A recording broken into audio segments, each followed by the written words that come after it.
Hello everyone, in this video we will learn how to quickly check your full browsing history in Google Chrome using shortcut key. So let's start. To open your complete Chrome history, just press the Ctrl plus H and here you see this will instantly open the history page where you can see all websites you have visited.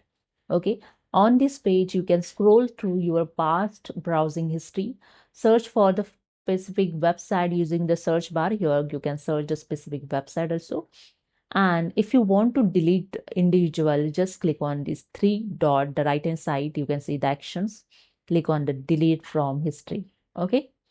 And to clear the entire browsing history, just go to the left hand side and the third option, delete browsing history option is available.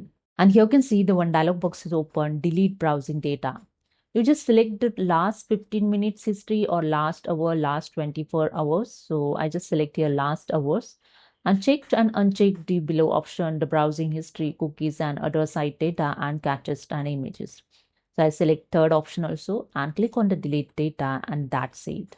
The last hour data is deleted. Okay.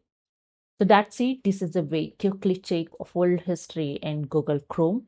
Hope you understood. If you like this, please subscribe. Thank you so much.